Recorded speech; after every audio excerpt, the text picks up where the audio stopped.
लक्ष्मण जी बोले हो गया ना, आपके मन का हो गया, अब पार ले चलिए। केवट जी बोले क्या हो गया? ये हमारा लड़का हमारा मुंह देखने आए हैं, मुंह देखने आए हैं।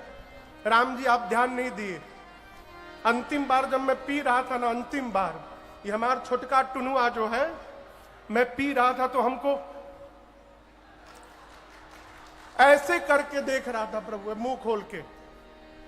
एक बार प्रभु और आप धुला लेंगे ना, एक बार बच्चों को थोड़ा प्रसाद मिल जाएगा नाथ, एक बार और धुला लीजिए। अंतिम बार भगवान ने कहा जाओ। चौथी बार गए, जल लाए, पांव धोए, और आप उस दृश्य की कल्पना करिए, माई बाप भगवान खड़े हैं और भगवान के सामने केवट जी अपने बच्चों का मुख खोल के और उस मुख में भगवान का चरणामृत डाल रहे हैं, और राम जी खड़े खड़े देख रहे हैं। भगवान को साक्षी बनाकर केवट जी ने अपने पूरे परिवार को चरणामृत पान कराकर तार दिया, पूरे परिवार को। और मैं आपसे बात कहूं, इस घटना के पहले चरणामृत पीने का नियम नहीं था। केवट जी से पहले पांव धोकर घर में छिड़का जाता था। चरणामृत पान करने की प्रथा को जन्म देने वाले हमारे केवट भैया हैं, इन्हीं से यह प्रथा प्रारंभ हुई, इसी धरती से। पूरे परिवार को केवट जी ने चरणामृत पान कराया। अंत में थोड़ा बच गया था ना, केवट जी सोचे हम पी जाए, लक्ष्मण जी हाथ पकड़ लिए, बोले नहीं नहीं नहीं वेट, तुम पहले याद करो तुम्हारे घर का कोई सदस्य छूट तो नहीं गया, याद कर लो, फूफा मामा चाचा केहू हितई आई लोगे। केवट जी बोले पूरा परिवार यहीं पर है, सब पी लिए। अच्छा ठीक है, बचा है तुम पी लो। केवट जी पी लिए। लक्ष्मण जी बोले अब ले चलो। केवट जी बोले गांव वाले आप तो उतर कर उस पार चले जाइएगा, हमको लौट कर इसी गांव में आना है, अभी कोई कुछ नहीं बोलेगा, आपके जाने के बाद कोई छोड़ेगा नहीं। प्रभु एक झंझट से निकाल करके अब दूसरे झंझट में क्यों डालना चाहते हैं प्रभु? इसके बाद तो कोई बचा ही नहीं, किसके लिए बोलूंगा? बस एक बार राम जी, एक बार और, इसके बाद नहीं बोलूंगा, आखिरी बार। राम जी बोले बस अंतिम बार, बोला अंतिम का अंतिम प्रभु। केवट जी दौड़ कर गए, पांव जल लेकर पांव धोए, अब पूरे गांव वालों को चरणामृत पान कराया केवट जी ने, घूम घूम कर। कोई खेत में खेत जोत रहा है तो वहां जाकर तू पिया। 2 घंटा बीत गया, केवट जी गायब है। लक्ष्मण जी का आपा बाहर से केवट जी के बच्चों से बार बार कहां गए तो हर बाबूजी? लड़का बोले हम कहा जानी कहां गए। 2 घंटा बाद केवट जी सबको बांट करके आए। लक्ष्मण जी देखते बोले नाम नहीं लोगे अब दोबारा तुम किसी का, चुपचाप उस पार बिठाओ, ले चलो। केवट जी सोचे अब बोलूंगा तो मार डालेंगे।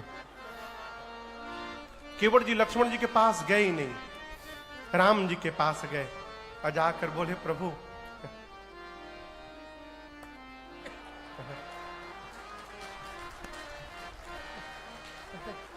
राम जी बोले ये क्या है? बोले प्रभु एक बार और धोऊंगा मैं।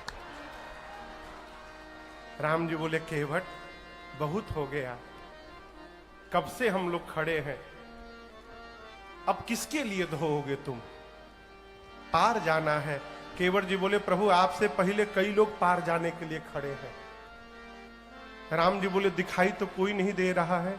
केवट जी बोले यही तो बात है नाथ, आप देख लिए होते ना वो कब के पार हो गए होते, आपकी दृष्टि ही उन लोगों के ऊपर नहीं पड़ी, इसलिए सब फंसे हुए हैं आज तक। राम जी बोले किसकी बात कर रहे हो?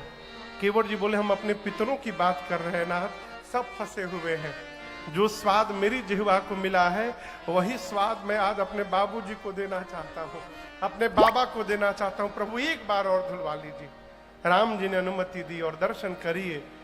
केवट रामा रजायस्तु पावा, केवट रामा रजायस्तु पावा, पानी कठवता भर के आवा,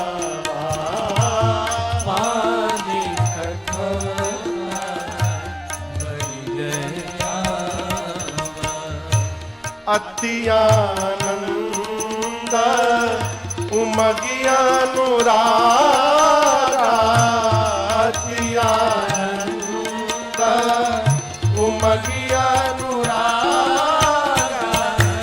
चरण सरोज पठारन लागा, चरण सरोज पठारन लागा, चरण सरोज पठारन लागा। केवट भैया जल लाएं और दर्शन करिए। अति आनंद उमगी अनुराग। केवट भैया अति आनंद, अति उमंग और अति अनुराग के साथ भगवान के चरण को पखारे और उसी चरणामृत से अपने पितरों का तर्पण करके केवट जी ने अपने समस्त पितरों को मुक्त कर दिया। बोलिए केवट भैया की जय। देवता केवट जी के ऊपर पुष्प की वर्षा करते हैं। आज केवट जी अपने पार हुए, परिवार को पार किया, पितरों को पार किया, सबको पार करने के बाद अब भगवान को पार करने चले। मैं आपको बताऊं, शोभा यात्रा के दिन जब हम लोग घाट पर नौका विहार कर रहे थे तो जो केवट भैया नाव चला रहे थे वो, मैंने उनसे 2 बार कहा कि भैया बहुत हो गया, आप किनारे लगाइए, किनारे ले जाकर फिर घुमा के गोल घुमा दे। बोले महाराज जी अब आप हमारे बस में हैं, हम इसी में गोल गोल घुमाएंगे, आपको उतरने नहीं देंगे। वही घटना यहां घटी है। आपको मैं एक बात बताऊं भाई जी, जिस समय केवट जी कठौता में गंगा जल लेके राम जी के चरण के पास पहुंचे हैं ना, उस समय गंगा जी में उफान आ गया। गंगा जी में उफान आ गया। क्यों? गंगा जी केवट जी को धन्यवाद देने लगी कि धन्य है केवट जी, एक ब्रह्मा जी और शंकर जी थे जिन्होंने मुझे भगवान के चरणों से दूर कर दिया, एक आप है जो फिर से मुझे भगवान के चरणों तक पहुंचा रहे हैं। केवट जी आप धन्य हैं। गंगा जी में उफान आ गया। केवट जी नाव चालू किए, अब बिना चलाए नाव भगी जा रही है। केवट जी कहते मां आज अपनी लहरों को शांत कर लीजिए, मेरी प्रार्थना स्वीकार करिए मां, आप तो ऐसे बह रही हैं, नाव अभी उस पार लग जाएगी, आप जब शांत कर लेंगी ना, मैं 1 घंटा इसी में गोल गोल घुमाऊंगा, राम जी को उतरने नहीं दूंगा। केवट जी प्रार्थना करते हैं, मां मेरे राघव जी आज उतरेंगे पार, हे गंगा मैया धीरे बहो, मेरे राघव जी उतरेंगे पार, गंगा मैया धीरे बहो, मेरे राघव जी उतरेंगे पार, गंगा मैया धीरे बहो, मेरे राघव जी उतरेंगे पार, गंगा मैया धीरे बहो, मैया धीरे बहो, मैया धीरे बहो, हो गंगा धीरे बहो, हो गंगा धीरे बहो, हो गंगा धीरे बहो, हो गंगा धीरे बहो, हो गंगा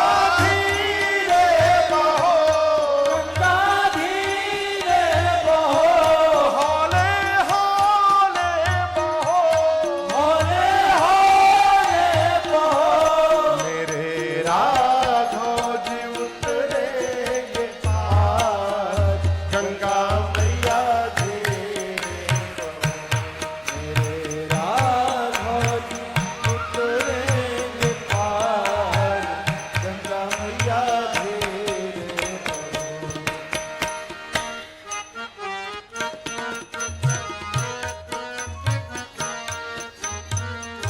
गहरी नदिया नाव पुरा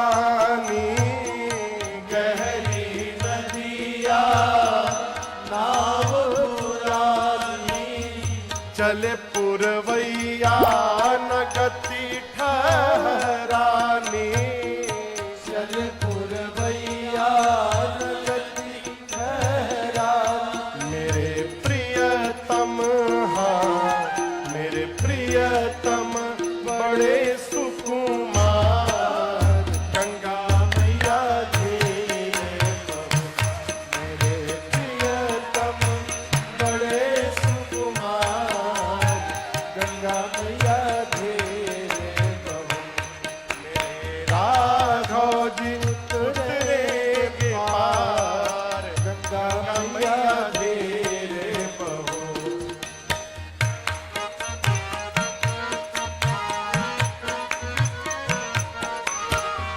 पुलक शरीर नीर अखियन में, पुलक शरीर नीर अखियन में, आनंद मगन होत दर्शन में,